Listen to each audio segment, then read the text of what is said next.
শোন,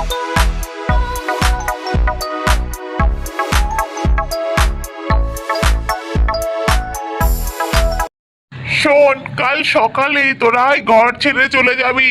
আমি গ্রামের মোড়ল, তুই হচ্ছিস চাষা। তোর সঙ্গে আমি একসঙ্গে থাকতে পারি না এক বাড়িতে। কাল সকালে যেন তোর মুখ আর না দেখি।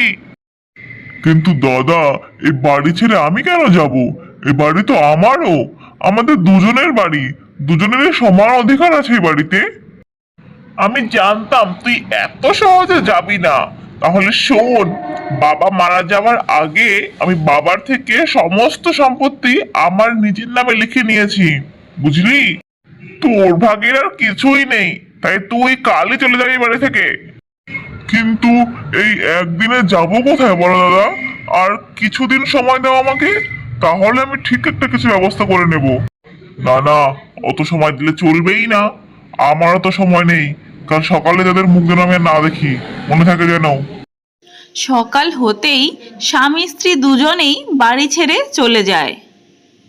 এদিক ওদিক অনেক খোঁজাখুঁজির পর দুজনে এক ভদ্রলোকের কাছে তাদের থাকার আশ্রয় প্রার্থনা করে।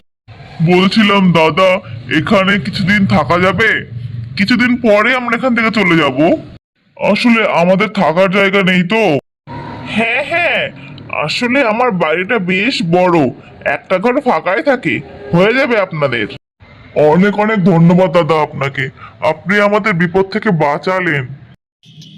ভদ্রলোকটি নিজের বাড়িতে ঠাঁই দিলেও তার স্ত্রী খুশি নন তাতে। তাদের কথাবার্তা চাষির বউ আড়াল থেকে শুনে ফেলে।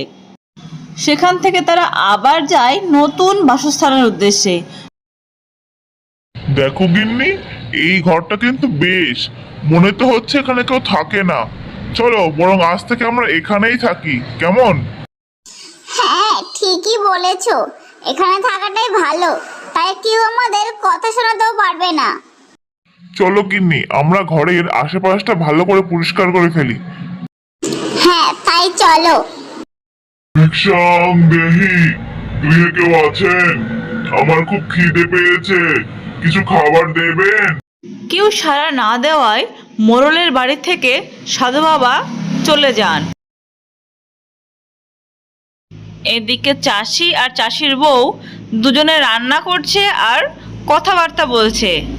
এমন সময় সাধু বাবা আসে। ভিক্ষাং দেহি, বাড়িতে কেউ আছেন? আমার খুব খিদে পেয়েছে, কিছু খেতে দেবেন? এই যাও তো, দেখো তো কে এলো এই সময়। আরে সাধু বাবা যে, আপনি এই অসময়ে, কি ব্যাপার? বলছি বাবা, আমায় কিছু খেতে দেবে তোমরা? আমার না খুব খিদে পেয়েছে। হ্যাঁ হ্যাঁ, অবশ্যই, আপনি বসুন এই বারান্দায়, আমি এক্ষুনি আপনার জন্য খাবার নিয়ে আসছি। সাধু বাবা এখানে খাবারের অপেক্ষায় বসে থাকে। এই নিন সাধু বাবা, এই খাবারটা আপনি খেয়ে নিন। আসলে আমার দাদা আমাকে বাড়ির থেকে তাড়িয়ে দিয়েছে, তাই তেমন কিছু খেতে দিতে পারলাম না। আমরা খুব অসহায়, ক্ষমা করবেন সাধু বাবা। না রে, তোরা যা দিয়েছিস আমি এতেই সন্তুষ্ট। চিন্তা করিস না, খুব শিগগিরই তোদের ভালো খবর আসতে চলেছে। আরে গিন্নি, কাল তো এখানে কোনো গাছ ছিল না, তবে আজ এক রাতের মধ্যে এখানে একটা এত বড় গাছ কি করে হয়ে গেল? এ তো মিরাক্কেল। তবে এই এত বড় গাছ দিয়ে কি করবে? এই গাছটা কেটে বিক্রি করলে কিন্তু অনেক পয়সা আসতো। না না, গাছটা কাটবো না গিন্নি।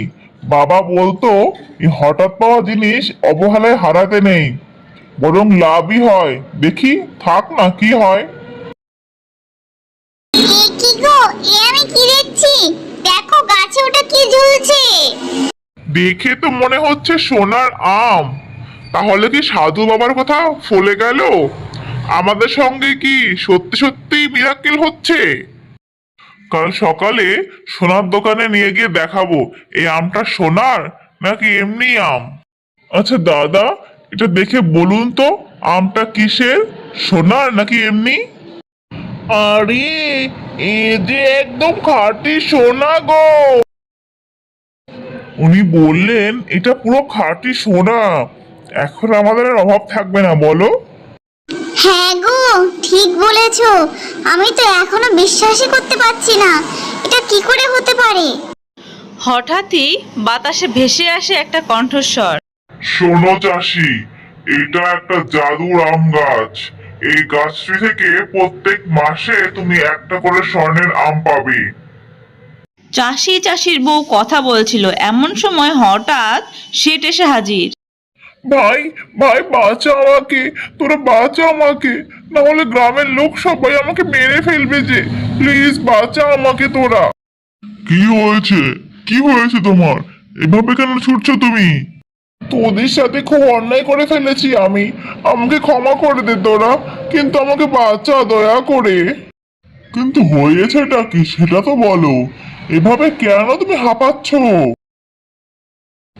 এই ব্যাটা আমাদের উপর অনেক অত্যাচার করেছে বল, এই ব্যাটাকে আজকে মেরেই গ্রাম থেকে তাড়াবো। তাড়াতাড়ি চল চল। হ্যাঁ, এই মোড়ল আমার বাবার ধানের জমি কেড়ে নিয়েছে, একে তো ছাড়াই যাবে না, তাড়াতাড়ি চলো। না না, আমি কিছু করিনি, আমাকে ছেড়ে দাও, মেরো না। এই দাঁড়া মোড়ল, দাঁড়া, তোকে তো আজকে মেরেই ফেলবো, দাঁড়া শিগগিরই। আমি কোনোভাবে ওদের থেকে পালিয়ে এসেছি, ওরা তোমাকে পেলে মেরেই ফেলে। তোরা একটু আশ্রয় দে আমাকে, ভাই দয়া করে আশ্রয় দে। না না, তুমি এখানে থাকতেই পারো, আমাদের কোনো সমস্যা নেই, কিন্তু ভুল কাজগুলো আর কখনো করো না। না না, আমি এমন কাজ আর কখনো করব না, আমি ভালো হয়ে যাব এখন থেকে। ঠিক আছে, তুমি দাদাকে ঘরে নিয়ে এসো, দাদার হয়তো খুব খিদে পেয়েছে, আমি খাবারের ব্যবস্থা করছি। তারপর থেকে মোড়ল চাষিদের সঙ্গেই থাকতে লাগে। তখন থেকেই দুই ভাইয়ের সাথে আবার মিলমিশ হয়ে যায়। মোড়ল চাষিকে তাড়িয়ে দিলেও চাষি কিন্তু মোড়লকে তার বাড়ি থেকে তাড়িয়ে দেয়নি। এর থেকেই বোঝা যায় চাষি কতটা ভালো মানুষ ছিল।